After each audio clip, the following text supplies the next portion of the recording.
నర్మద గదిలోకి రాగానే తడిసిపోయి ఉంటుంది. తన తల తుడుచుకుంటూ ఉంటే సాగర్ దగ్గరికి వెళ్తూ ఉంటే, ఏంటి దగ్గరికి వస్తున్నారు అని అంటూ ఉంటే, లేకపోతే ఏంటి అసలు ఈ మధ్య నన్ను నువ్వు పట్టించుకుంటున్నావా?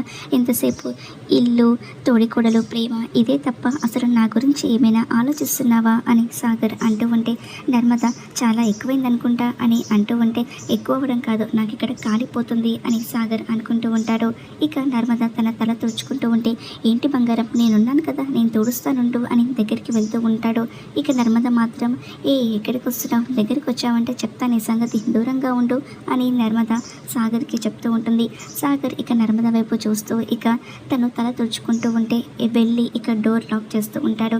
నర్మద బెడ్ మీద ఉన్న తన బట్టలను సర్దుకుంటూ ఉంటుంది. సాగర్ నర్మద దగ్గరికి వచ్చి తన బయట చెంగు పట్టుకుంటాడు. అలా పట్టుకునేసరికి నర్మద సాగర్ వంక చూస్తూ ఉంటుంది. నేను నీకు చీర మారుస్తానుండు అని చీర కొంగు సాగర్ లాగుతూ ఉంటే నర్మద సిగ్గుపడుతూ ఇక ఆ చీరను పట్టుకొని సాగర్ వైపు చూస్తూ ఉంటుంది. సాగర్ మెల్లమెల్లగా ఇక ఆ చీరను దగ్గరికి లాక్కుంటూ నర్మద దగ్గరికి వస్తూ ఉంటాడు. తన భుజం మీద ఉన్న చీరను ఇక తీసేయబోతూ ఉంటే నర్మద సిగ్గుపడిపోతూ ఇక సాగర్ని తోసిస్తూ ఉంటుంది. సాగర్ మళ్ళీ నర్మదను అలా లాగేసరికి నర్మద వచ్చి సాగర్ దగ్గర పడిపోతూ ఉంటుంది. ఇక ఇద్దరు కూడా ఒకరి కళ్ళలోకి ఒకరు చూసుకుంటూ ఉంటారు.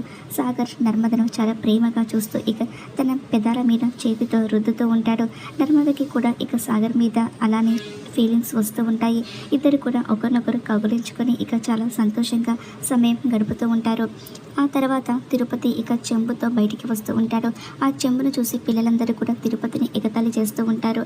అసలు ఆకలిస్తుంది, ఇప్పుడు ఎలాగా పొట్టలో ఏదో ఒకటి పడాల్సిందే అని అనుకుంటూ ఉంటే అక్కడ ఆనందరావు టిఫిన్ కనిపిస్తూ ఉంటుంది. అక్కడ ఏదో టిఫిన్ ఉన్నట్టుంది, వెళ్ళి తిందాం అని వచ్చి ఒక ప్లేట్ ఇడ్లీ అని తిరుపతి అడుగుతూ ఉంటే ఆనందరావు గొంతు విని, ఇదేంటి ఈ వాయిస్ ఎక్కడ విన్నట్టుంది అని తిరుపతి ఆలోచిస్తూ వెనక్కి తిరిగి చూస్తూ ఉంటాడు. ఇక తిరుపతి కూడా ప్లేట్లో ఇడ్లీ పెట్టి ఇదిగో అని తిరుపతికి ఇస్తూ ఉంటాడు. ఇద్దరు కూడా ఒకరినొకరు చూసుకుని షాక్ అయిపోతూ ఉంటారు.